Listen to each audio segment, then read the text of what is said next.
it's Shaves, and welcome to another edition of AniTube Digest, where we go over the best and not so best anime YouTube videos to come out this half of the month. Sorry, from the 15th of February, roughly, to the end of February. Happy March, everybody! I'm pretty happy with this assortment of videos, and it was short, and it's only noon, and I'm recording Digest. This is nice. This is so nice. But I'm first going to talk about a pretty controversial. Twitter's actually a buzz about a YouTube video for once that I thought was, not good. Not, well, it's this Corridor Digital project, anime rock, paper, scissors, but then I'm mostly going to be talking about, did we just change animation forever? No, you didn't. So, definitely animators are not really happy with this one. It's not really animation here. So they're using AI and tooled it in such a way to make a sort of filter for them to make their anime short on. And look, I want to be upfront in saying that, like, well, two things up front. I know the whole AI thing with this is theft, because especially the way they're describing this process, and we'll get into that. All the general panics about AI, I completely get, and I think it's really not up to me or a lot of these Twitter people to decide on the legality of this stuff, of whether it's theft or not. It's up to the courts. We'll see what they decide. I'm not like on, and it makes it sound like I'm on AI side where I'm fence sitting, classic centrist shapes, but no, I just think that, like, there just needs to be more thought to this. I get the panic, especially with, like, it feels like a lot of this distrust was coming from, like, NFTs. Not gonna lie, it feels like a very similar rage, like a similar rejection and like moral panic about art.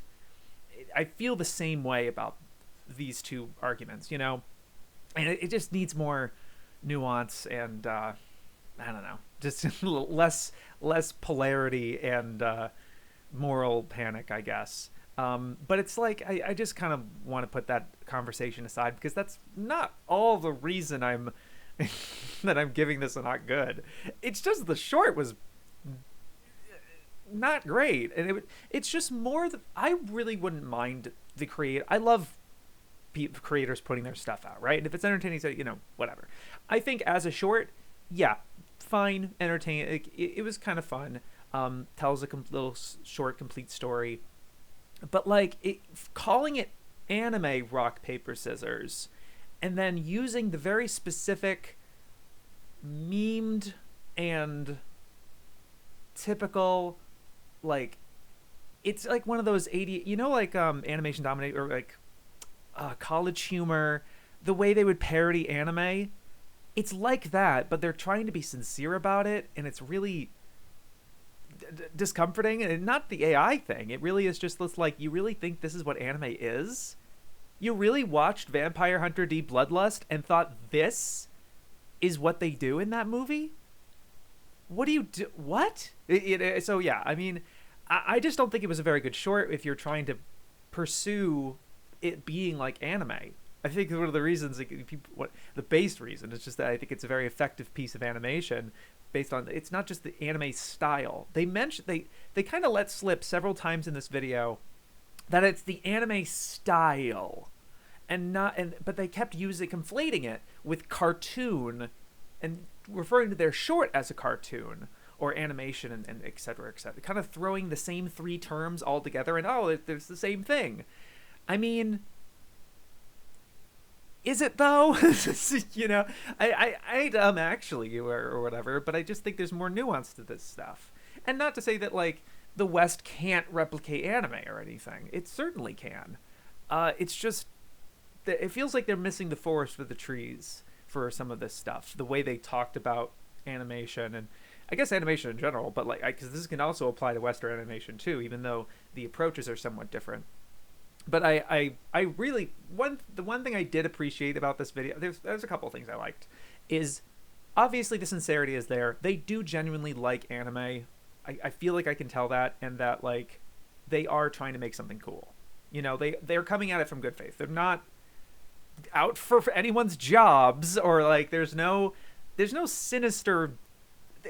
People can say there's sinister, you know, something sinister about this or whatever, to each their own. But I didn't take anything from that.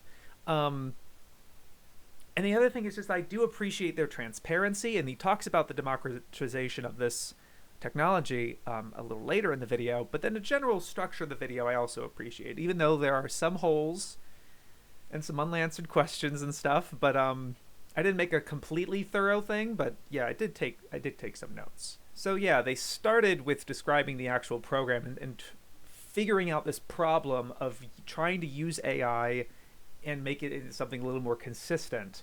But like, I mean, you look at the final result and there is still imperfections there. There is, I'm not trying to like in between pause or whatever. It's just, it flickers so often, even with this like suppression tool that they kind of use to make it less wild. I understand they're taking a lot of thought and effort into trying to make it more consistent, but it's just like, why don't you just correct it, or just like, I don't know, it just feels like they're really trying to prove this AI technology and stuff, and it didn't really work in that, not completely.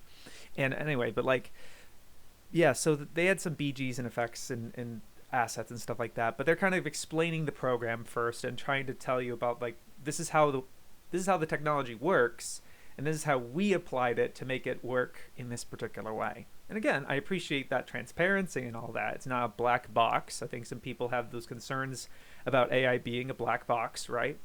But it's sort of, yeah, but I want to get into this. So like, they had this idea and they have a script.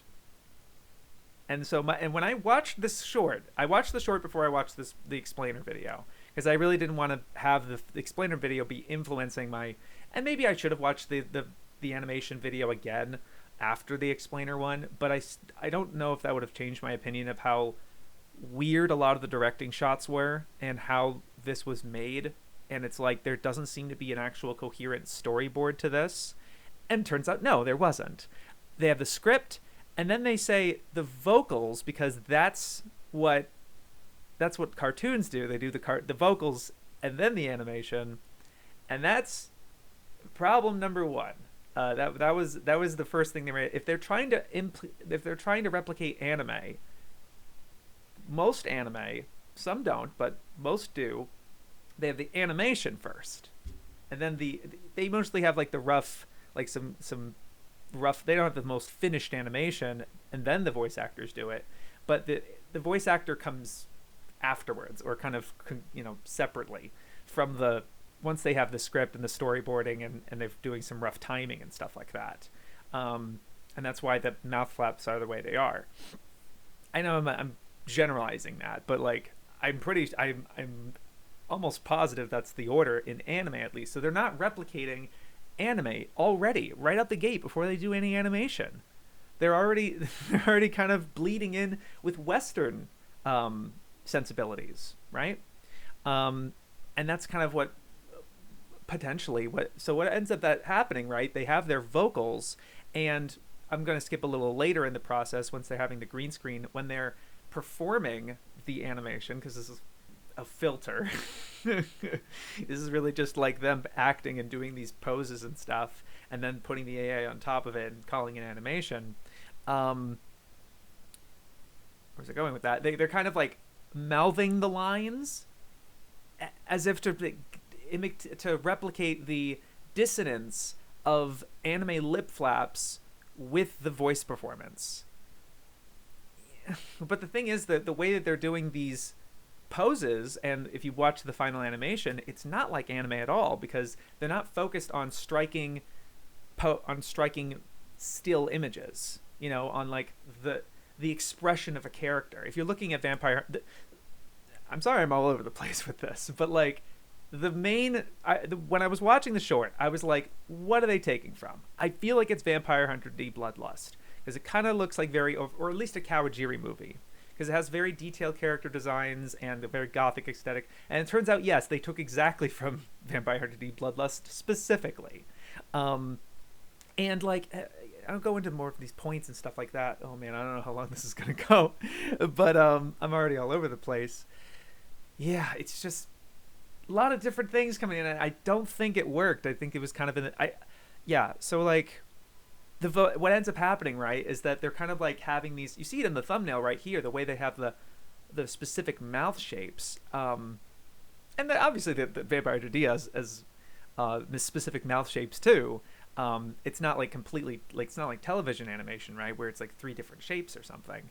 But you know, I don't know. It's it didn't work. I don't think. I think that particular approach of doing the recording the vocals, and then what I imagine happened, they didn't really explicitly say this is how they did it, but like they had the guy in the booth with the vocal stuff, with like the audio on a computer or whatever, in the same room as they're doing the green screen stuff.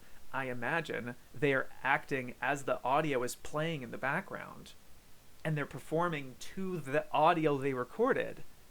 This is already a completely different approach, right? I mean, I don't 100% know. I know some people on Twitter were like, this is just rotoscoping. It's not even close to rotoscoping, guys. It's a filter. But like, it is sort of like inspired by rotoscoping. They don't mention rotoscoping at all in this video. Of the idea of like performing this with a camera first and then doing the stuff afterwards. You see, it's just like, are you doing this? Or there's a lot of gaps, a lot of holes, massive holes in this. And I'm just sort of like, where is this coming from, right?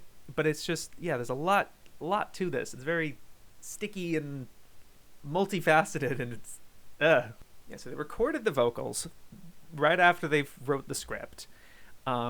Which, by the way, the script, you know, I don't like to go, the writing is bad or something. It's just the words of some of these. I don't want to nitpick the short itself. I mostly want to talk about the process and the impetus of this whole project. I actually kind of feel like I want to analyze the video, the animation, the short itself, a little closer in a more scripted format. I think that would be interesting for a potential video, but like afterwards, because there's a lot of different shots that it's like, what's the point? What's the use of that? I don't know. I think that would make for an interesting scripted video, but I just want to talk about the act of this as a YouTube video, as like, you know, as fellow YouTube creators and stuff, I guess. But they said there's this one quote, and they said like, then we got costumes, and they just got costumes from Etsy, and already when they said that they got costumes from Etsy and stuff, and they kind of just like, yeah, it's us, right? It made me realize, okay, they don't have a character designer. So I started listing these vital roles. And to be fair, you know, anime can be made in a myriad of different ways. It doesn't have to have a storyboard, right? It doesn't have to have an animation director or something. But like for a real developed short, it's like there's these certain categories and like positions that elevate and make the anime that much, and make it what it is today, and make it what it is, right? Storyboarder is really important for like planning the whole thing out and cohesion between shots. It's not just for visual consistency. It's like, oh, they're in the same environment, but just that like things flow from one to the next in a way that like makes it impactful, I guess. I feel like they didn't have a storyboard. They just said what they said about storyboarding. They didn't mention storyboarding at all, but then they said, Sam and I spent a lot of time conceptualizing these shots. So they kind of had an idea in advance when they went to the green screen of like, you're going to be like this when you do this line. So we're going to have it kind of the camera go, so the fist is going to be here or something. Okay, so they had some planning in advance, but they didn't like draw any of this out.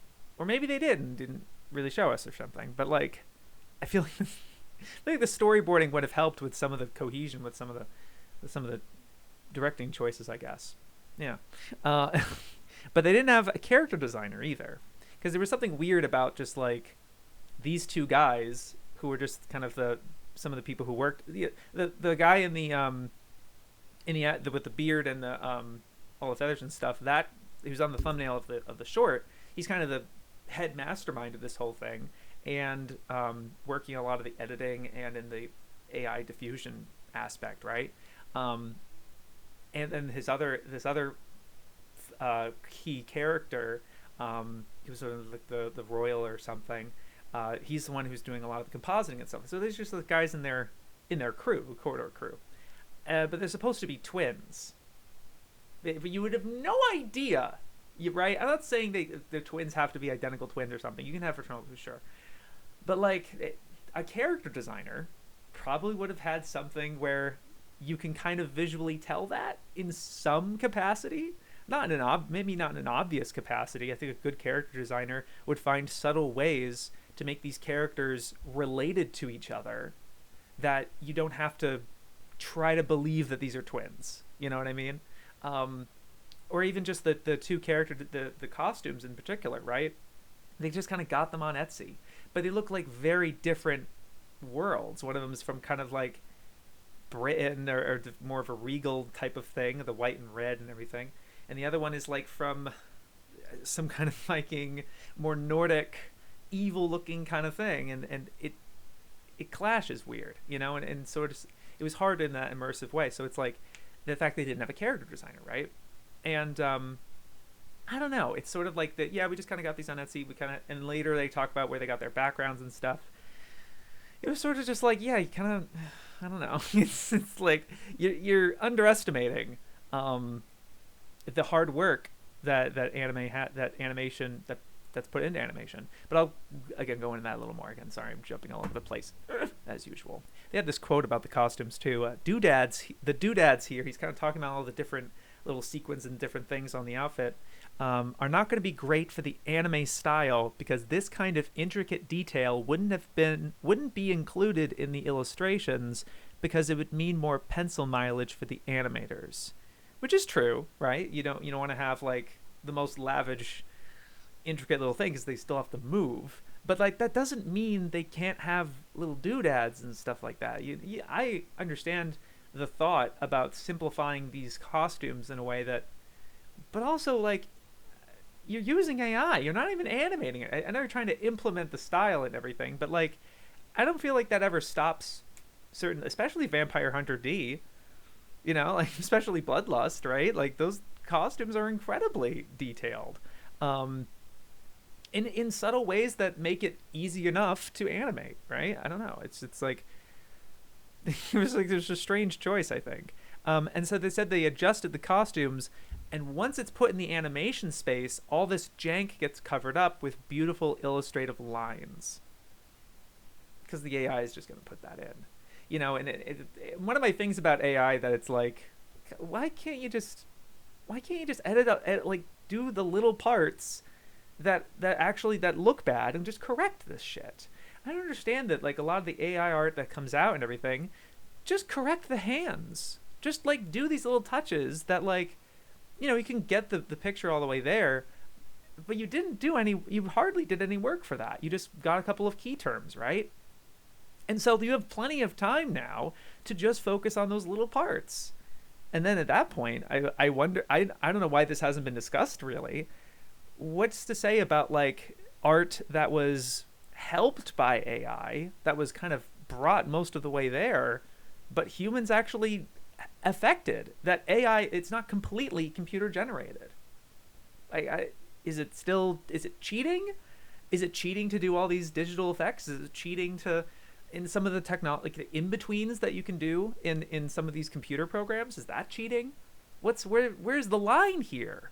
You know, and so that's why I'm kind of removing myself a bit more from these AI arguments, because it's like I think it's I think we're kind of early in about these sort of things and really figuring this stuff out, I guess. I don't know. It's too early for me to draw a line in the sand personally, but I still think that the actual concept here and some of these individual shots seem very baffling, and like that were all human choices. And I think some people have made comment about that, but it feels like most people are latching onto this, oh no, animators are going to lose their jobs. Don't, maybe, look, it's a valid concern, I get that, but it's, again, I just think it's being a little, taking up too much oxygen, I guess. So yeah, then they're acting on green screen and having these different shots and stuff. And then they said, we imagined we were puppets, puppeteering a cartoon character. And I just find that ironic. I just found that ironic because when I think of puppets and animation, I think of Pinocchio, specifically the Disney 1940s original animated film. You know, I haven't really bothered with the other three that are kind of doing different, not just three, like other iterations in general. But I think it was especially striking that Disney Animation Studios, their second film was Pinocchio. And Pinocchio specifically, I don't know if they really made a quote about this, but I just find it poignant that they took this idea of of art, of a puppet in this case, coming to life, right? And we have that artifice, and it's like seeing the difference of animation feels incredibly alive, right? And trying to have this dichotomy of like, oh, when this puppet is turned into coming alive. Words, sorry. When this puppet comes to life, you have that sequence, right, where he's like on the strings and stuff, and then it kind of has like a mechanical function to it almost, but then the actual animator breathes life into it, and it's actually convincing that he's alive. You know, I just find that really interesting. But it's not like these characters are puppets, you know. I mean, you could maybe argue that with Western animation, right? With Flash and stuff, with the way they have the way they animate a lot of stuff now, with kind of the base character, and then they kind of just move their arms and head like a puppet. Like, sure, but that's another Western convention, right? And not to say anime is above that or something. Like, sure, there's anime that do that kind of animation too. So one of the things I like about anime is that they do all sorts of kind of animation. It's not just the cell animation that's the most famous, you know.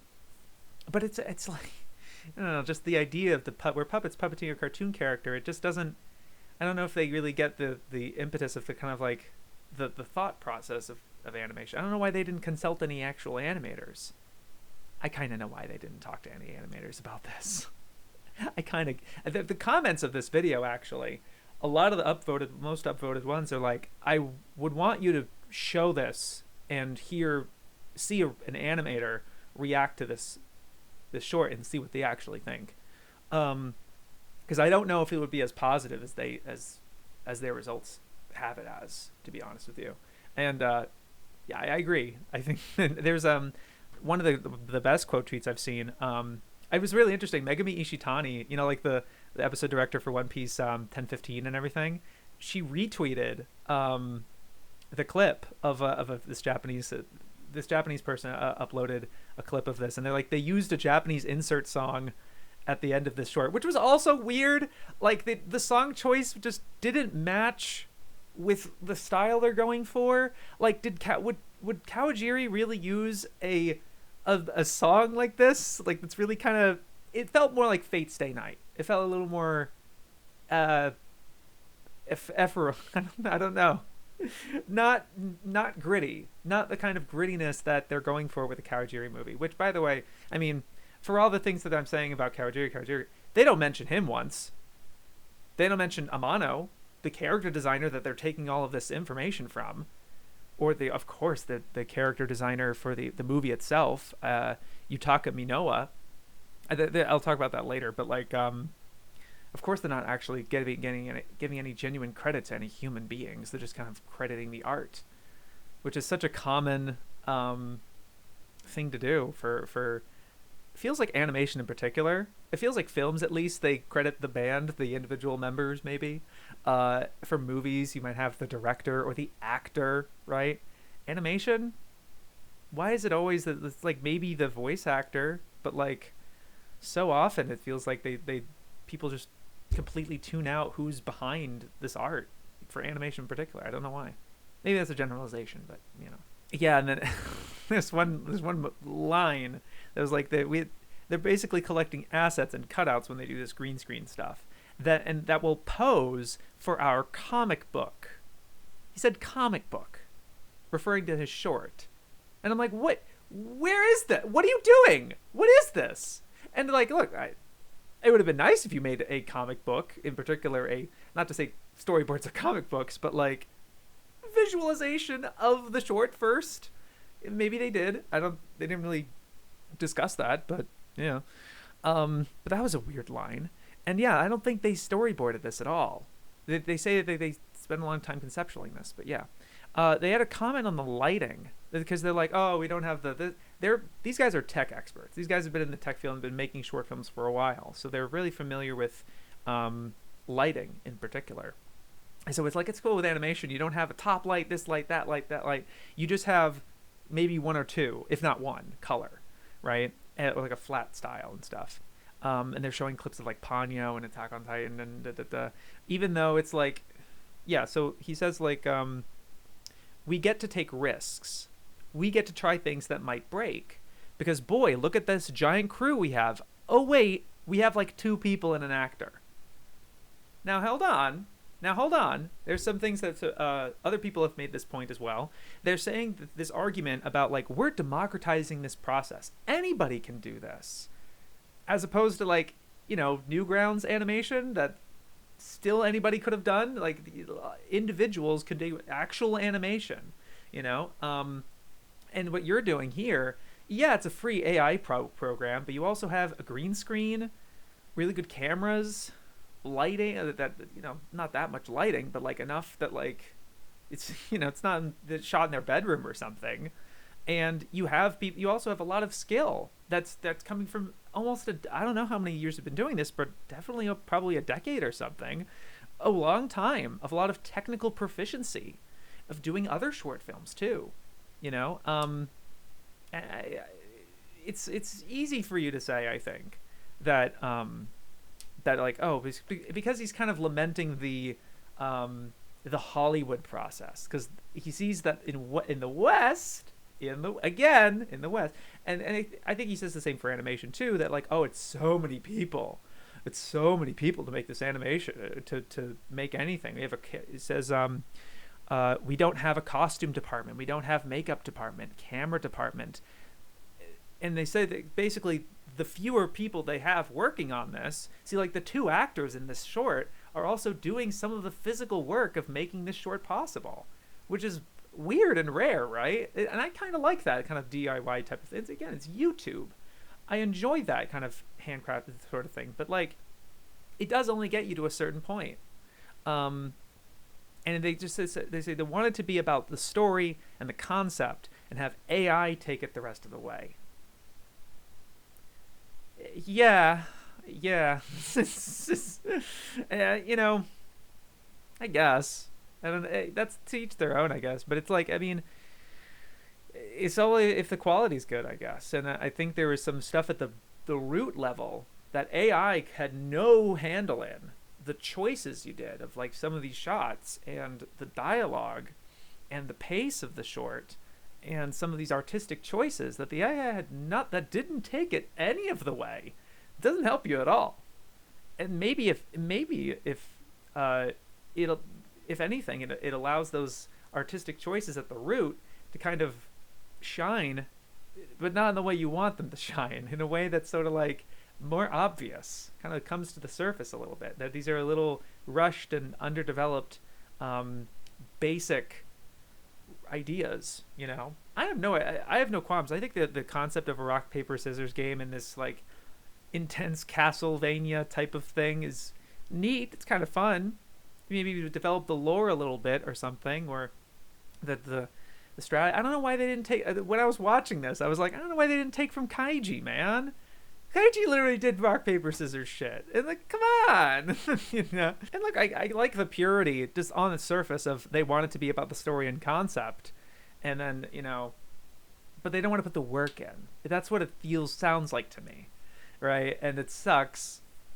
Sometimes I don't want to put the work in things, and I think that happens to any artist.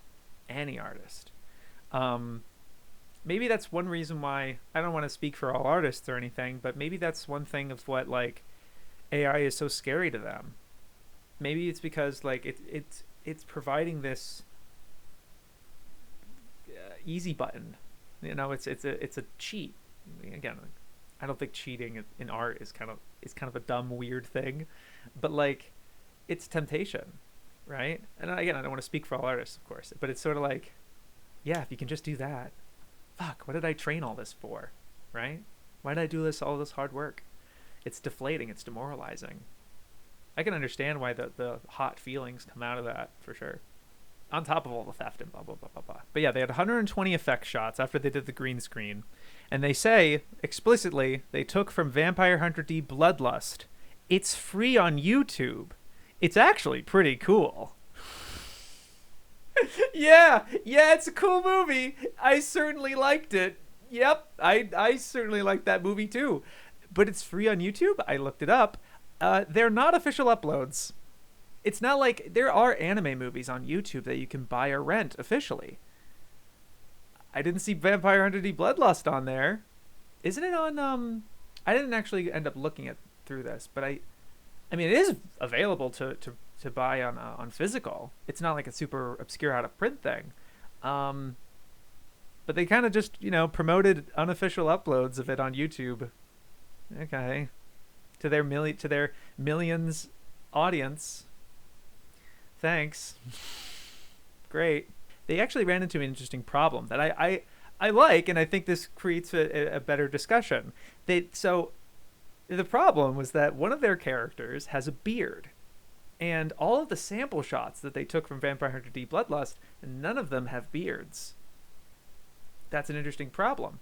So their solution was just they took some filters, some of the not awful of like, they kind of just took filters of the guy, of the actor, and threw that into the training software mixed in with the Vampire Hunter D Bloodlust shots just to get some things of beards.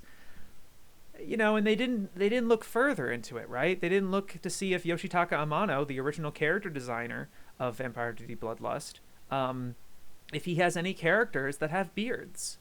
Probably not that many. When I think about it, it's like, I don't know. But he has plenty of anime credits too. You can look through his entire, it'll take more time, right? But he didn't think of that. Or the character designer proper, who kind of adapted Amano's designs to the movie for Bloodlust, Yutaka Minoa. He was also an animation director on the movie. What else did he work on? Record of Lotus War. He was actually the character designer on that. Maybe assistant or something. But I remember looking through that, and it's like, just do a little research, and then check those things out. Maybe you find one character that has a beard in Lotus War or other things that have similar character designs. I couldn't think about the top of my head, like Ninja Scroll. I don't know if there's any bearded characters that like at least like a full beard. That's not like a little with like the Ninja Scroll. The old man character has something like that, but yeah, a lot of them are clean shaven. Wicked City, I don't think. Oh no, wait, Oedo didn't have any. I think Oedo, they were all clean shaven. But you know what? That's what I mean. There's no thought or nuance about that. And I understand there's no time. I don't know. It's just disappointing, I guess, for me. Yeah. So there's some moments in this AI diffusion section part where they're kind of running all this through the AI, going shot by shot, and there's some jank shots that they show that they're kind of going frame by frame, and there's some moments where the character's face is kind of crunched or something and it doesn't look consistent or flows through the rest of it. And instead of correcting those individual frames, right, which I get in-betweeners, they don't necessarily have to do that either, instead of just like replicating like the same frame, because this is a part they did was with this diffusion and everything, but instead of doing that, they just kind of threw a filter on. There was this deflicker filter they did. It's like, and if that already fixed a lot of stuff, fixed it, not really. You pause this not that you should pause animation or anything, because that sort of mentality ends up leading into the in-between bullshit, right? People like you can't just take a still shot of this stuff or whatever, but like it's still not obviously like it's noticeable that it's AI, I think, but then yeah, so like instead of that, they just kind of, and if that deflicker doesn't work, they just do the deflicker multiple times to just layer it multiple times, And so they're not doing any major correcting here. They don't have an animation director. Naturally, because there's no animation anyway, Shabes. But the job of an animation director, right? I feel like, if they could have connected the animation process to better argue that this is animation, which is not, currently it's not, I feel like they would have had at least a little bit of an argument, or at least an understanding of animation. They don't seem to demonstrate an understanding of animation that much. They just kind of say, in anime, it does this. Very vague general term, right? But like, you could have referenced a particular shot, like, oh, in this scene of Vampire Hunter D, they rotate the camera in this way that it makes it look like this. They don't reference any individual shots. They just kind of, this is what it does. This is what anime, not just Vampire Hunter D Bloodlust, this is what anime does. Like, it's a very broad medium, you know that, right? It's like, okay. But then, then they, to make it more like animation, specifically like anime, they changed the frames per second, because obviously they're filming with real actors and stuff, so of course they're framing it 24 frames per second. They reduced it to 12 frames per second, which can make it look choppy. That just is a filter of the whole thing, so the whole thing is just animated on twos the entire time, which can make it kind of boring, right? You want to have kind of a mix of these certain shots are no animation at all, because you don't need animation for everything. That's one of the nauseating things about this short, is that it moves all the time with some reason, but like, that's just not what anime does, I mean, there's certain, even Ongaku R Sound, which is one of the more recent movies that took 7 years. Oh, we made this in 2 months. Yeah, try making a movie for 7 years. And they did it, and it was rotoscope. So, but even that movie has moments where the character is still, and only when he moves does he actually have some rotoscoping to him. There's decision making and careful consideration for every shot. That's one of the best things about animation. Not just because of the limitless, boundless possibilities. It's because you can have complete control, obviously within reason. Thief and the Cobbler, don't do that. Don't go too crazy, but like, for the most part, right?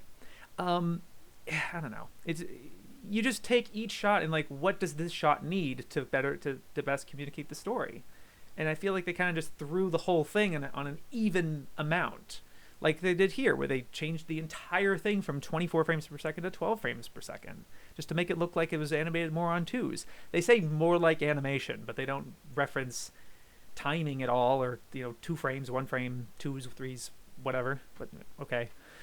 But yeah, it's just like I feel like they didn't really demonstrate that much of a understanding of animation all that much. Again, not like I'm an expert or something. I try to understand this as best as I can, and like really pay close attention and watch a huge variety of anime, and not just like the movies or one type of genre, but also really kind of listening to people who are in that field, understanding how it works. I very much recommend Dong Chang as a channel, who is an animator who is working on anime right now, and he's sharing his knowledge on YouTube. It's awesome. Anyway, yeah, so then when I was wondering how they did the backgrounds. I'm like, oh, did they get like an art director or something? No, it's a 3D Unreal Engine render, and it was an asset that was purchased online. They just kind of got the church. It's okay. And instead of kind of using it as a 3D render, because this is kind of what's happening in animation now with anime, instead of the layout process, which is taking a setting, it's a whole thing, where you're taking the setting, say like Heidi's cabin, from Heidi, and you're framing it in a bunch of different ways to really flesh out what this setting looks like, so that when it comes time for the animator to do their thing, the setting is all right there, and it's right there for them, and you can have very interesting and immersive storytelling that way. And so like, they don't really have a layout person, obviously. They don't probably know. I don't know if they know what that is. Not to like hierarchy with, not to hold that over your head or whatever, but like but yeah, with this background, they basically took this 3D environment, and that was a good start. That was actually a very promising thing, but they want it to be immersive with the rest of the AI stuff, so they need to render it through the diffusion AI stuff too, which you can't really throw a whole 3D render into the AI program yet. So they had to take screenshots. So all the backgrounds you see, to be fair with kind of with anime and stuff, they're very two-dimensional backgrounds. So that at least is somewhat faithful, I guess. So they have these different angles of the 3D render, and then they took a boop. They literally just, you see them in the video go boop boop boop with like taking screenshots, and then they run through that through Stable Diffusion, so it looks like AI as well. Which I didn't even realize watching the short, to be honest with you. I guess there were so many filters and lighting and stuff like that, I didn't really notice. But yeah, it was sort of like, okay, that was sort of a missed opportunity, I guess, to kind of just have these flat, static, again, not even like bigger images, right? It's just I imagine the screenshots are literally just the 1920 by 1080 thing, right? Whereas like typical anime backgrounds, they are usually bigger than the frame that they're going to be in. So if you want to do like a panning shot, it's going to be a little longer than the actual, so they can actually pan across it. But they don't do any stitching or anything like that to make a huge background. It seems like they just clicked take screen cap 250 times. All right, a play, I guess. And then it's moved, and then the next step was compositing. And it starts with just the guy saying, basically in anime, there's no 3D moves. It's all either painted backgrounds or cell animated characters. No, it's not. Well, I mean, I see where you're getting that misconception. But A, they've been making anime without cells for over 20 years, right? So it is like there's a lot of there's plenty of 3D environments and stuff like that, and they rotate a character and everything, and like you watch Naruto, episode 40, Gaara versus Rock Lee. I talked about this in my Naruto video. It's a 3D background that they rendered out, and then they have different layouts and they animate the characters on top of that, and so they're able to have the camera spin a lot and do all this different stuff. But maybe they want to be more like Kawajiri in the 90s, and like, okay, do you realize that they've been using CG since 1983, and they've been using lots of digital effects since the 90s? You look at Escaflowne, Cowboy Bebop, Memories, yeah, and I don't really remember that many digital effects in the way with Vampire the Bloodlust specifically, that I can remember, but it's just not that. It's just not. You know what I mean? So that was just a kind of reductive statement. And so the way so remember the BGs they have, which is just one like PNG, I'm assuming, of like the screen, in order to make it like look like the camera is rotating around them. They show this one shot where the guy kind of has like a little slight turn. The animation, like the character has a bit of a slight turn here, and he stitches the background together, except it's a very awkward cut. It's not a seamless thing, and he obviously blurs it so it looks like it's whirling past the screen. And so you have the background whirling past the screen with the character in front, and then maybe some things in the front here. So the things in the front here reminded me of the multiplane camera. Hey, because the multiplane camera was one of the most vital tools to making this story, the animation, feel very immersive and feel like a three-dimensional space. No 3D moves. No, there's been plenty of 3D moves in Snow White and like and the Disney shorts and for years. What are you talking about, right? And so it's the multiplane camera, and they didn't realize the thing that they throw in the front there with the candelabras here. That's a good choice, actually, because that is immersive. That it gives it that you're in the space with some other objects, and it kind of impedes the thing of the camera, right? That's multiplane camera, but that's not like whatever. They just kind of said, oh, just threw that in to be whatever. It's like, oh, okay, but then, yeah. But like it reminded me when they're just scrolling the BGs, the same PNG a bunch of times with the directional blur. You're basically doing the Flintstones. The Flintstones BGs, where they're just a flat perspective when it's like when they're moving or whatever, and then look, and anime is no stranger to that. When they have to loop a background, sometimes you can notice that jump of like, repeating it and everything. I'm not saying all anime is perfect, flawless, better than yours or whatever. I saw a comment on me tweeting about this, and someone was like, I hate Berserk 2016. I hate to call this person out, sorry. I hate Berserk 2016, and I thought it looked better than this garbage. I'm like, okay, I'm not trying to knock one or the other or anything. I think we can comment on each of their merits and demerits, for their own reasons. Berserk 2016 doesn't really work for its own reasons, and this doesn't work for its own reasons. And I don't want to just like reduce one to the other and just be like, I get it's hyperbole. It's probably just a passing comment. Don't mean to call you out, but it's just, let's think about these things a little bit more, I guess. But like, yeah, that's just the multi. They kind of just scrolling the BG and like, hey, look, it's 3D. It's like, oh, well, yeah, okay. I don't know. So that was a little disappointing. A little disappointing. Anime, and then they kind of threw anime lines as an after effect, not just the speed lines, but he shows off this little thing, and he's like, look, because this is important to this character where he's challenging the other character. I like the thought. I like the creative thinking here. They're not being completely cynical, void, and shitty people or whatever. There is some thought being put into this. It's just not, the thing is, right, when you have this little what he's talking about with anime lines, he's talking about like a smear. He's basically has like the character doing this point, and he puts a little white swoosh next to his point, and you're putting that in post. They don't just kind of put these strands and these little effects and stuff, and the way they do that, they don't really put that in post in animation. It's part of the animation. And so I feel like this requires a little more nuance maybe, and that's partly why I kind of want to talk about the short itself in a more detailed format and showing different things. It's like, now that we know that this effect was added on top just to make it look cooler, right? There's less intention to that. It's a detachment. I kind of just saw it as a white swoosh, and not just like a part of his character that's like, oh wow, that makes the character sharper or something. It feels like it needs to have the synergy, and there's not really as much synergy when you have the character and then you throw a little effect on top of it. Do you know what I mean?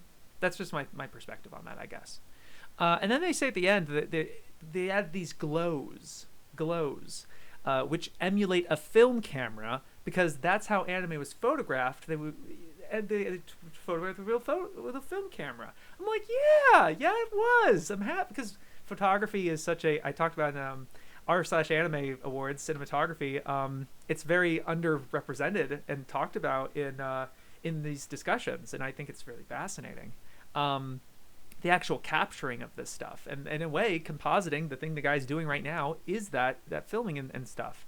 But it was just weird that they reduced it to glows. So we just added we had his hair glow a little bit, and the body glow, have a little bit of an afterglow to it. Okay, well, yeah, it does add a little bit more immersion. I'm not saying it's a bad choice, but it was a weird conflating of the two things, of like photography and glows. It's like, okay, I don't know, just a little small nitpick on that part, I guess. But yeah. And then finally, the edit. They finally, once they have all the shots completed, they finally give it to the editing room. And this is unfortunately, he didn't really go into the actual edit part. He kind of took his segment as a moment to talk about this democratization. He's saying that this video is, transparent, so that others can potentially do it too. Because he wants to share this stuff, and we want to create cool things. That's always the pro AI argument, isn't it? We just want to make art. We just want to make cool stuff. We have these great ideas, and we want to actualize them. Unfortunately, it ignores the reality of animation being hard work. It's a skill that you take time to develop. And my boss told me this really And I think basically I asked him at one point if I could help or learn about designing some covers for the anime Blu-rays that we work on. I wanted to learn more about that process, right? And he says, "Are you a graphic designer?" And I'm like, "No, I've not really done anything like." It's like you should kind of further develop the skill that you've got instead of trying to broaden yourself out and try to learn everything, right? I think that's a fair point. I still want to learn about that stuff, and I am doing some graphic design for some other things, but like I see where he's coming from. You want to, these guys, Corridor Digital, are editors and After Effects, a lot of digital technology stuff. And they're using their limited, they're not animators. So it's like, how can we create animation when we're not animators? And I get that that's kind of a tantalizing challenge, but it kind of minimizes or ignores the fact that people really did pursue, they didn't pursue what you did. So you can't, it would be like these animators being like, I want to learn I want to do After Effects. I want to do these, like, all this other stuff. And I'm sure you would admire the ambition, the kind of like the thing, but like they're animated. And not to say that you can only be one thing, but like you're developing, you only have so much time in your life, and you're pursuing different paths, and you can always take different career paths, but you're not going to be, it's starting things as early in certain places and stuff, and developing that skill and practice, which takes time, right? I feel like that just kind of like undercuts all of like animation in general, and just that it's very time consuming, hard work, and a skill that people have trained and are good at. And they had a shot that I also tweeted it, like in that thread, just a shot of these two boys. It's supposed to be the characters when they're young in like the past or something, and they're not animated, but clearly somebody drew those. Maybe an AI did it. I'm sure I didn't see anything that because one of those dead giveaways of AI type of thing. It did seem like someone genuinely drew those. But it was unfortunate that they weren't animated. Not that everything has to be animated, of course. Again, I was complaining earlier about how this short is probably moves too much for it to actually be anime. Not that it needs to be bad and it like still frame whatever, but like just more tact about that sort of thing. Yeah. And then they had the final screening, and that's when they mentioned the sound design and mixing. They name dropped the guy, but they didn't really cover his whole process because I guess it's just kind of a same old that they've done for other projects. They've done anime shorts before, but they've all been live action. So this was like sort of a new step for them, is what they're trying to go for. But then they show it to the people in the crew and everything, and there's a lot of laughter. They seem to enjoy it. One guy says, "It feels like a real anime in real life." You see, he has to caveat in real life, because it still isn't anime. It's real anime in terms of the stylistic flourishes and stuff, like the big fist or the speed lines or whatever, but like reducing it to these, I don't know if anachronisms is the right word. It feels like the right word, but I don't know, these memes. Like the fact that they, at the end of this, it's a joke, obviously, but they put a little "to be continued" from JoJo's at the end of their little video, at the end of the video here, and it's like, is that really it? Is that what we're doing? Now, again, it just reminded me that it felt a lot like the short itself, where it's like they're just kind of vaguely remembering anime. Like, I remember there was a lot of speed lines, and it had this angle, and like, close your eyes and imagine anime. It's like, do you imagine a specific one, or do you imagine an idea of anime? I think there's the very important distinction there. But yeah, in the end, they were spitballing. They talk about how in the ending, after they kind of rush through various plot points and stuff, and they just said that they were spitballing random shots and stuff. And I actually thought those shots were the most interesting, which I feel like I want to talk about at some point later. But yeah, that was about an hour. I'm gonna do something. I want to do something. I have another thing that I want to do. But I'll record later in the day. There's enough time. I got time. Yeah, I got time. But yeah, those are my thoughts on that one. Palette swap. Sorry. Speaking of sorry, uh, what a segue, Shapes. Yeah, brilliant. I did not plan that at all. I said sorry, and then I glanced over, and I was like, right, that's the next one I was going to talk about. Yeah. So Teeaboo's back in a capacity, not as a crazy capacity as he was running on.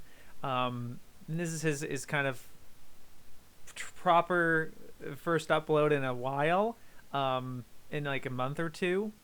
And it's not simply because he was screened for cancer, and I think they said it was non-cancerous, but I may have muddled something in there, but it seems it may have been non-cancerous. But then the copyright claims, which is, that is what it is. But the other thing that he doesn't mention, that he didn't mention in his initial post that was new to this video, is that he also had an injury from exercise, like a gym injury, that now his new setup is like him sitting on the floor, and he was in like really agonizing pain for a long time.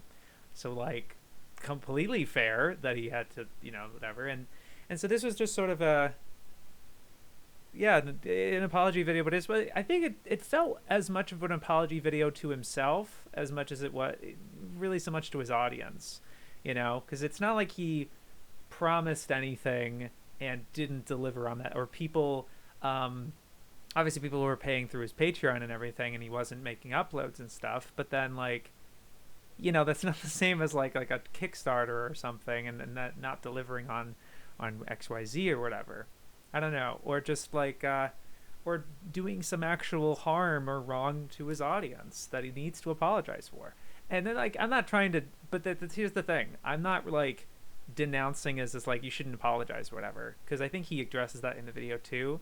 Like he gets that, but it is more of a like confessional and like a getting this stuff and reconciling with the momentum and the thing that he was building and accelerating towards, and then realizing that this and that and the other thing, and trying to develop better habits and stuff. And I gave some comment on it, but I think the thing I'd want to say here is that like, this YouTube thing is all part of a journey. The thing is with creative, I don't know if it was Teeaboo that said this or another creator, but about like the idea that Tarantino isn't like on Twitter and as a constant presence or whatever. He kind of just fucks off, and then a few years later there's suddenly a movie. Same thing with all these other creators and stuff. I don't remember who it was, but yeah, it's kind of talking about that compared to YouTube, where since it's so much the individual and it's the raw thing from the individual oftentimes, but it's the moment you turn the camera off type of deal, and what do you want the person to see versus not want them to see, the artifice, right? I don't know really where I was going with that, sorry, but like this is sort of an apology for himself, and it's just like kind of reconciling, and okay, that's where I was going. So it's all part of the journey. There's this YouTube creator journey that is unlike most other artists, I'd say, with like I'm sorry, the way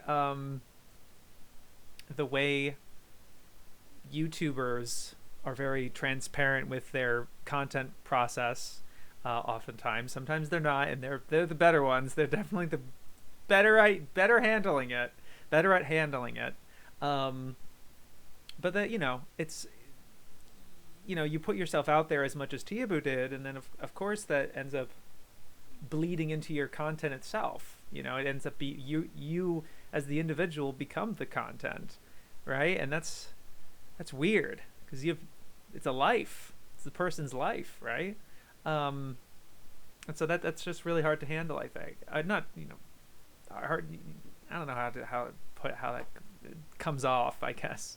But Now I completely get it, and I feel like I sympathize with him a lot, and or I don't know if sympathy or empathy is the right word to use here.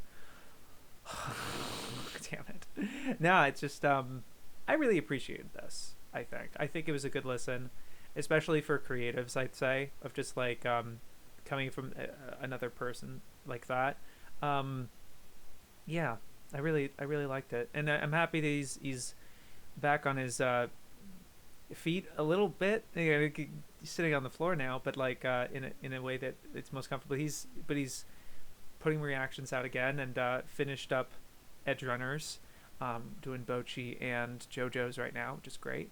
I still have to watch. I have to finish Edge Runners with him, but I've really enjoyed that, watching that show alongside him, and I'm looking forward to doing that for other series, getting around to that type of thing. But I just love his stuff, and never miss an upload type of deal. I watch it as soon as other YouTubers, right? Like kind of wait for digest or whatever.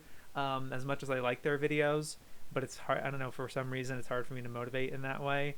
But Teebo's definitely entered that echelon of like, oh, I gotta see this. It doesn't matter if I'm talking about a digest or not, gotta watch it. So I don't know. It's just his like his philosophy, his outlook on life, and his storytelling, and the thoughts that he has. They're just so interesting. I don't know. It's just flaccid way of saying that, I guess. But I like it a lot, and I'm wishing him the best. I still have the Patreon. God damn it. I'm going to. I'm sorry. I do want to shout out the VOD of the r/anime awards for 2022, mostly because I do feature in it, but then other people like Core and Jack and Replay Value and Canipa is in it, and plenty more. Joe's in it, Cineclitic, Gil. Yeah, like a lot of different people participated in presenting these awards and stuff. I had no process in the voting. I didn't vote for anything. I think I found out the nominees as I found out the winners as well. No, I knew about the nominees. Never mind. I did know about the nominees ahead of time, and then found saw the order afterwards. It was all pre-recorded, which I think was a better idea. I didn't watch the whole thing, and unfortunately, it only just came out like a few hours in between of me recording this, so I was like, oh, I can just throw this in, even though this is like, it says a day ago, so technically still counts. No, but yeah, I thought that was the recording was a better process. I thought it was nice.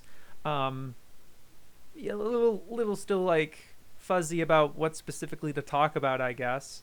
And yeah, I'm not gonna. I get it, because you're a bridge for time, and this is the case with everybody. But I thought we had a very fruitful conversation about the layout crisis, and some of our commentary and back and forth and everything. And a lot of it didn't get used. It was unfortunate, but I do appreciate that I contributed this like kind of written out broad thing about cinematography in anime and what should be considered in deciding that. And I was happy that got through, and that had the whole message and everything. So, I mean, I don't know. I'm particularly a little proud of that little segment, even if it's just some writing or whatever. It's like 2-minute thing. But yeah, check it out for that. But then the rest of the awards, a lot of cool people. Yeah, and thank you for having me so much. It was a really nice time. I'd love to do it again. Yeah. Okay, so I really like this Pokemon AMV. Boulevard Broke of Jeans.avi. Osoweeb's been doing some other vids like this, using various, literally just a half hour ago, using Tenchi the movie, but basically using VHS footage and edited in kind of a slower way, that a little slower and more rudimentary way that feels more like a throwback AMV. Thought it was a lot of cheeky edits and stuff, especially like the Ash, going back to Ash's like little march in the Squirtle Squad episode. It's just so funny. I thought it was very charming. Yeah. I liked the kind of the ending with like the reversing of footage, but it was just stuff that tried to be as rudimentary as possible. And the kind of the speeding up of some footage, like there's when the music really kicks in, and then they have the bridge going out, and they very fast forward the whole scene, and, and they just kind of repeated a couple of times. And that was really funny. Um, in a, not in a, like it's so bad or something like that. I genuinely found enjoyment in a way that was just like really endearing and stuff. And to me, it's like I wish I could make stuff like this. I always feel like, oh, that's not enough. I always want to kind of overexert and overachieve. But then they have this one scene of like, oh yeah, they have like the overlap of the two and the yeah. I don't know. It was just like really it's just really fun. I just really liked it, and I don't know if it's a filter. I actually think this was a genuine VHS rip of a Pokemon VHS. It seems that way to me, but if it's not, then the filter is very convincing. Much appreciative of that. Yeah, but I just wanted to shout that out because I just thought it was really fun, and just the aesthetic of the OG Pokemon anime with Boulevard of Broken Dreams. It's just perfect. It's just like yeah, I'm in. I'm game. I don't know. It's so fun.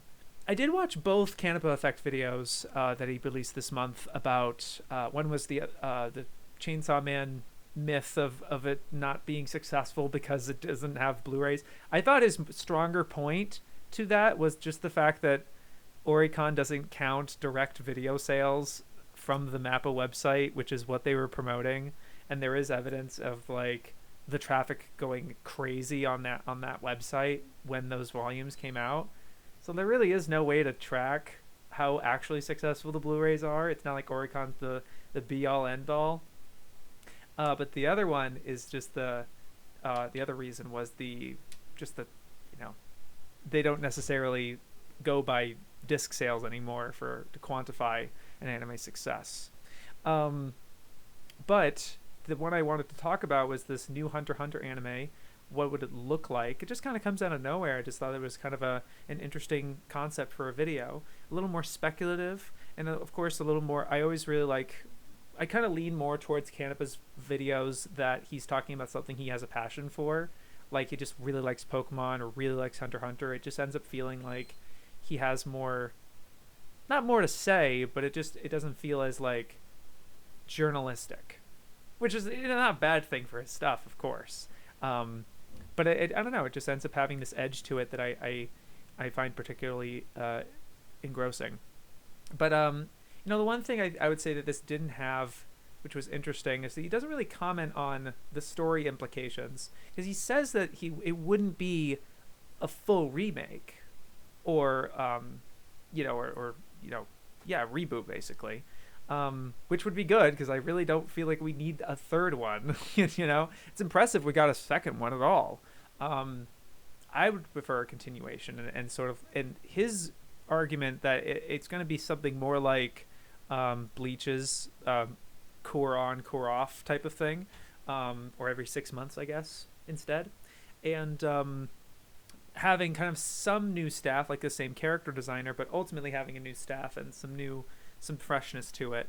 I like that he teased the idea of having it be a CG potentially, but I really especially like the point of like you could have fairly different character designs that are a little more based on his original designs from, and it's kind of more like the 90s series, but even the 90s series has some slight differences, but something kind of more like his manga art, which I think is a good point. I think that was really cool. It's like the anime actually complicates the designs a little more, so you can even simplify them even further, have something slightly different. Because I agree, the 11 anime is a little plain in places. Places. Many places. Anyway, just in general. No, but yeah, and the ruminations about like bringing back the 90s anime by like kind of reuniting the same team. He's like, yeah, they're still active in the industry. This guy just did this work and this guy just did this work. But like, it's kind of asking them to do the same thing. It's probably not going to come out the same way, especially with the new technology and everything. I think that was a good point to make as well. But yeah, I just kind of, it was felt missing that you didn't end up talking so concretely about the story content of like what exactly the anime would be. Because my things is just like, I don't exactly know how much if this would warrant it exactly, but I think a movie of Hisoka versus Crollo, of those volumes shortly after the end of Gon's journey, between then and the boat, making that a movie, I think could work. Maybe there's not enough material. I haven't looked at it too closely, but that's the sort of thing I would have wanted in this video. To mean like there's this many volumes currently of and then of this volume, we're in kind of at this volume, we're at like volume 3 or 4 of the Dark Continent, the succession arc sort of thing. So I would have been curious about that sort of thing, of like what would it look like in terms of what would it adapt, what would you do over again, because we already done the first 4 arcs twice. How many anime get it a third time? The same material third time, right?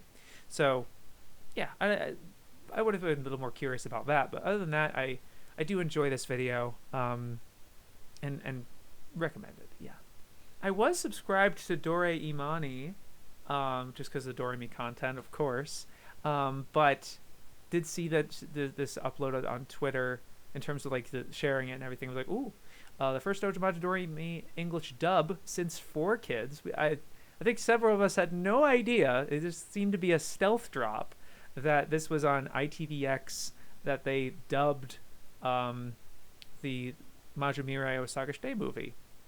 And she talks about it and realizing that there's no credits for the dub at all. They know they have the studio that made it, but they have no casting at all, so that's very strange. Talks about it. I feel like she gave one clip. She gave one example. And it's like, okay, I kind of would have wanted more. So I ended up, if anything, it's effective, I guess, because then I was like, Kai, Clear and Sweet, do you want to watch this movie with the dub? And we did. We sampled a good chunk. There was a lot of technical bullshit about it, not related to her video, to her experience, because apparently she also had a similar kind of like technical debacle with trying to get to watch this movie and everything. So that's always a fun journey. It's a very YouTubery type of thing, right? Where it's as much about the experience of watching as like, this is my thing of watching it, as well as the content itself, the thing you're interested in learning about, I guess. But she's right, it's not terrible. So me and Kai checked that out, and I think she has a fair point about the dub. Like the English seems a little awkward in places. The casting seems fine. She gives a kind of like, this one's the best one and not so much these other two. Kind of my takeaways was just kind of like it's fine. It's not the worst dub ever. But like, at least for me, I think it works because, you're not really getting so much of the Doremi, Hazuki, Aichan, Aiko, those particular voices that we are so familiar with. These characters, this is their only movie. Like, this is the only thing they're ever in. And I've only seen the movie once when it was first released, or when it first was like made available to us. And so I wasn't like super used to the Japanese performances or anything. And so I actually thought that kind of the more normie, more awkward, wooden, naturalistic, kind of like unfamiliar voices for this movie particularly works, I think. Almost. Not like I'd prefer to watch, like, oh, you definitely watch the dub. Not like that, but it, in a weird way, it ends up working in its favor, I think. The kind of the alienness of it. And it only really doesn't work so much, and it becomes more of that dub novelty type of thing when they're voicing the Ojamajo characters in Majorika type of thing. Yeah, but I thought it was and thank you to Doreimani for pointing that out to us. Had no idea, finding that out and everything. And I think she makes good points about, like, you have to get something. Come on, it's with the international fans that we exist. Like, come on. Yeah, I think that's fair. Yeah, I enjoyed this video. It was good. All right, I think this is the first time I've actually talked about this series. I've mentioned it on Piss Pirates, of course, but I am obsessed with this Hasanabi Age of One Piece series. This is episode 6. It just came out. Man. So like this, obviously Hasanabi is a streamer. He's been watching One Piece, one of the biggest in the world, and he's been watching One Piece and reporting his findings and how much he likes it or not, and he's enjoying it for sure. He seems to come away liking it a lot in places, and so the thing is, he's already on Sabaody as far as the last clip that I know of, and those are clips that are circulating around now that we know that clips like this are popular, right? It's like, oh, he's watching One Piece and compiling that sort of thing. So people are just kind of flaccidly uploading clips. This is not that. It started even from episode 1, where this guy would take the One Piece audio, like he would include the title cards, add like a mid, like the eye catch, and have Hasan in it. Use like the next episode preview theme with like the characters talking over it and them kind of commenting on, and the creator would use like audio bites from Luffy and everything, and it wouldn't be quite the Japanese, but it sounded close enough. It was actually really impressive. But now, because these other clips are going around and people are ahead, because all you do is just flaccidly upload the clip or whatever, he's stepping the game up and going even harder. And there's there's all that stuff that he's putting a lot of effort into, but there's also, and letting, obviously Hasan talk and everything, but like, it's the compilation. But now he's doing intro skits, and there's a whole CG environment of like reading the book from Nolan the Liar, and then it's a whole thing. It's a whole production now. It's just so fun and exciting, and I think it's really cool to see this person step up in that way, and it's sort of like and commit to it, and not feel like he has to rush, because obviously he's only in this episode 6 covers Hasan's experience with Skypiea, and so I mean Hasan's way ahead already. These clips that he's taking from in this episode are filmed in December, so with Twitch and the streaming and just generally, it goes by quick, and the internet goes by quick. But I just really appreciate that he's like really still taking the time to make them, and putting a lot of effort and passion into it. I don't know, it's just, and in this one now he's also putting more of the OST and some of the sound effects, kind of to complement Hasan's reactions or things that he says and everything.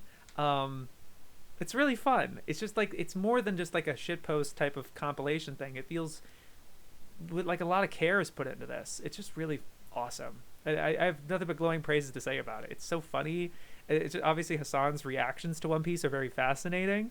But I think that the video creator here, HasanaBits, has really elevated this material, which is it's just great and awesome to see. I also appreciate that, or happy for him that Hasan has taken notice of this particular series and he's reacting to it. That's also really funny.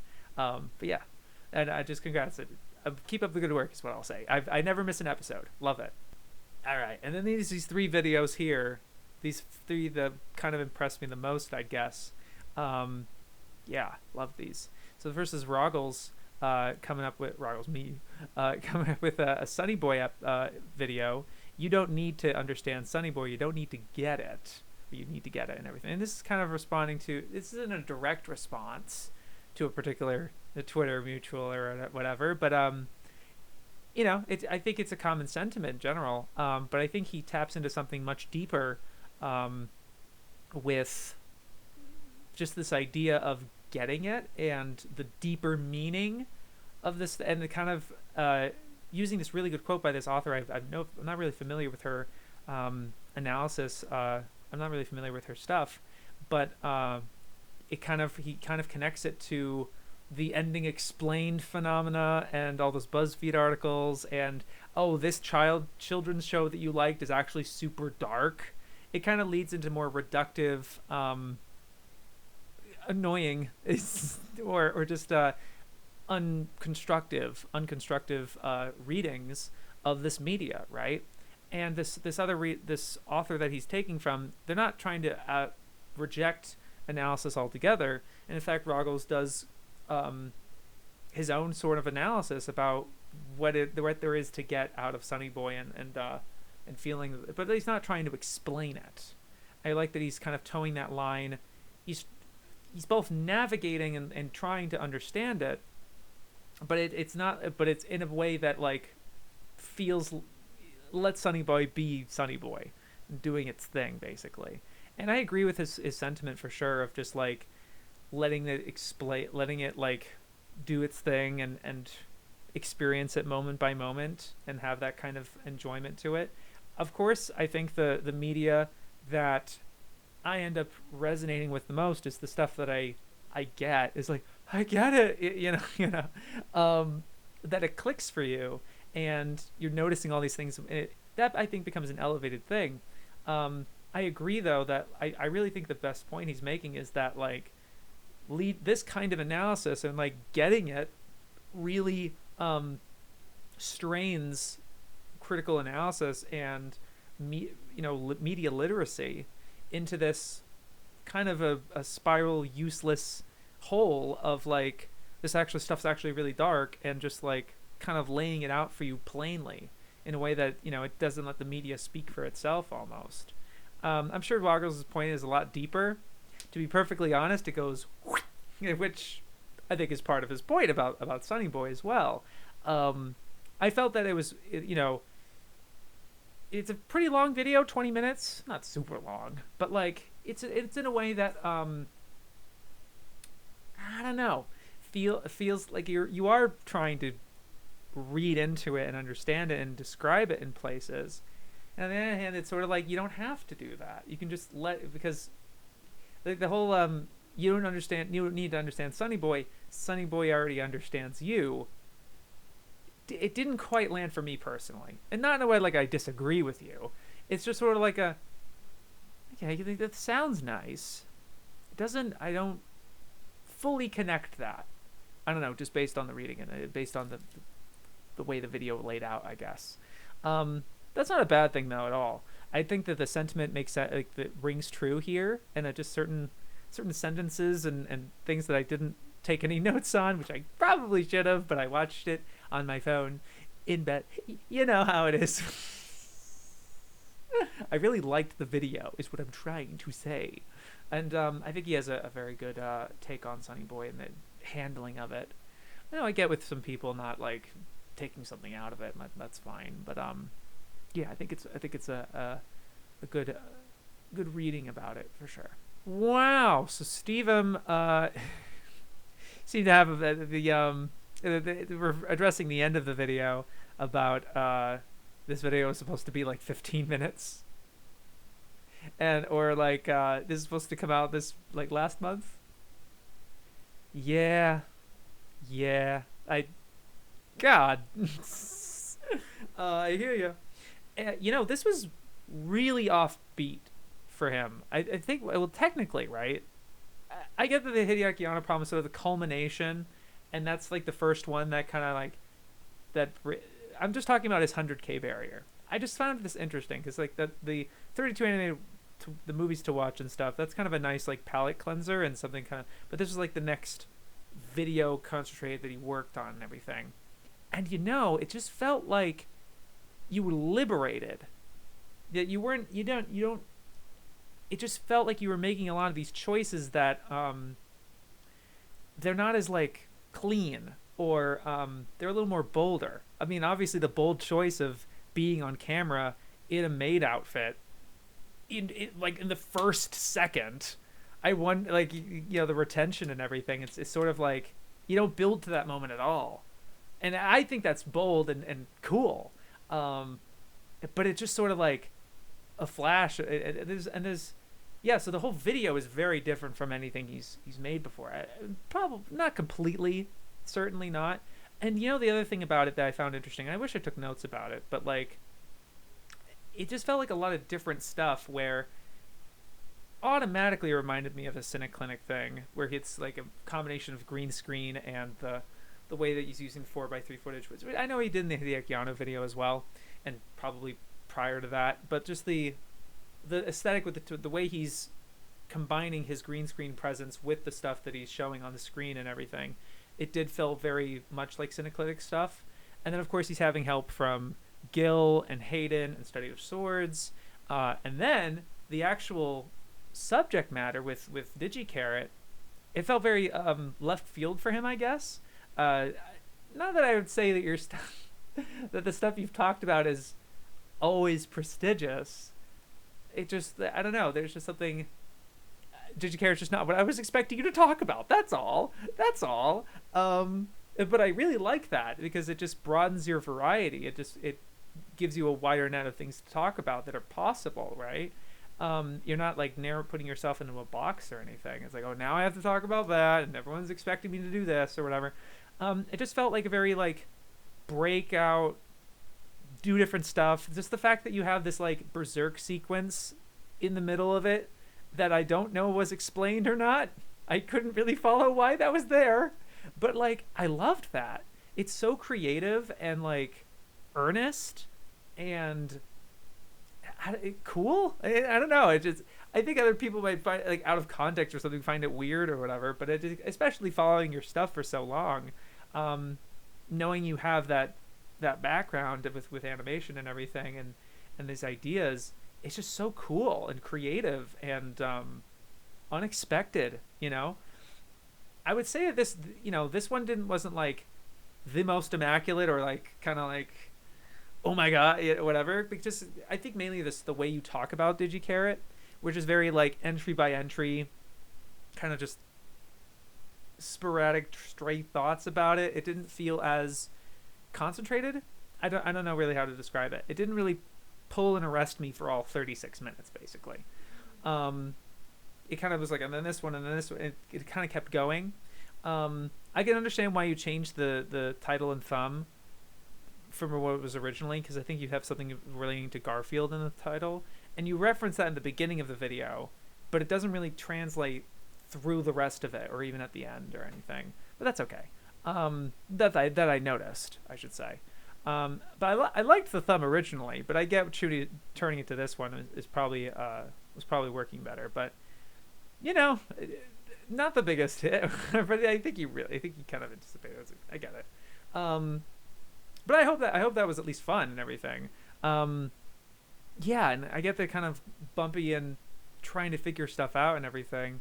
I really like the emphasis on Sakurai as a director and him coming back for that, and the narrative journey that this franchise goes on almost was really interesting. But it wasn't as too much of a production history like intensive as your other stuff has been, which I think is fine, because it feels like I can imagine you would be you just want something lighter, to come off of the Anno stuff, the big Anno project. But yeah, I thought this was kind of a cool like kickback. I don't know what kickback's I don't know what to describe it. It just feels very, very different, but in a way that's exciting, and I like seeing creators doing exciting different stuff. I enjoyed the video, perhaps not in the same level or like all the way through as other stuff, but like understandably so. With a lot of the behind the scenes like production issues you've been having with the struggle in finding ways to say these sorts of things, I guess, and the more stuff that you would uncover and everything. I get it. God, I get it. But yeah, I enjoyed it though. It was really cool. And lastly, yeah, with the concept of with saving best videos and everything, I think I enjoyed this Best Guy Ever video the most out of this batch of videos this month. This probably I don't know what else could the other half of the month. Let me see. I liked Hayden's video a lot for sure, and Argon Bolts was good. But I think in terms of like moment to moment, like firecracker, man, he's so good, and that these like doesn't overstay its welcome. It's so I actually feel like Nate's. I know he's kind of more known and is inclined to do the longer stuff, but man, this was just so fun and powerful, and has this very don't give a fuck, hard-edged kind of. It feels like he's getting a lot more. Cynical isn't the word. I don't know, just a lot more rage. There's just some sort of pent up like, and obviously this is a positive video about Shin Ultraman. Shin Ultraman is based in Humanity Pilled, and I think he makes really great points about it. But like just the energy in the writing and in the editing, and specifically like the fact that this is kind of half of a Bochi video, because he keeps using clips of Bochi and different like everything. The humor, it feels so biting. It's not like he's making huge hot takes or something, but you can just feel this angst about his stuff. But then he's like, but it's enwrapped in this like, this was a fuck yeah great movie, and Ano got to do his fucking thing. And he's like, and he has like the clip of him outside, and that was so funny, and the including the little gaff in there in the middle, and then like really earnest. I don't know, it was just really cool. He's not trying to get to the bottom of this Shin Ultraman. I really appreciate that he didn't pretend to be any knowledgeable about Ultraman at all. I really like the little personal anecdote of like going, he's like, it's not popular. It's popular in a bunch of other places except the West, except this like one shop I went to. And he's like, yeah, look at that guy. Like that's, I don't know, just his trip to this store with a bunch of the Ultraman memorabilia. That was really great. I don't know, it just packs so well, and hits. Oh man, I would want to watch it again. Really, it's just like so. It had a lot of moments of me pausing and rewinding to watch stuff again because stuff hits so hard, like just as like surprising and funny, and thoughtful or provocative, quick anecdotes and stuff like that. I would probably do a better job with giving this video justice by really watching again and taking notes and all the stuff he says and giving it proper commentary on the things that he says. But I feel like that would take away from the real punchiness and tautness. I don't know if taut's the word, I guess, but just sort of, it's so condensed and like so fucking effective. I don't know, he really got it this time. Not that he hasn't gotten before. You're right. I just think it's like, yeah, I don't know. I really liked this tightness of this and how short it was and packed with shit. I'm repeating myself like 4 or 5 times, so I apologize. So I'll probably shut up now. But yeah, I love this video. I really hope this energy is carried through your subsequent vids and stuff, or you're looking forward to more. I just hope you had fun with it, I guess, because it's like, oh my god, yeah, no, please. Big ups on this. Love this video. All right, that'll do for this installment of AniTube Digest. Thank you very much for watching. It is not bad length, right? That first one was an hour, and the rest was not an hour, but it should be fine. It's fine. You guys are great. You have a great half of the month or so. Yo, peace.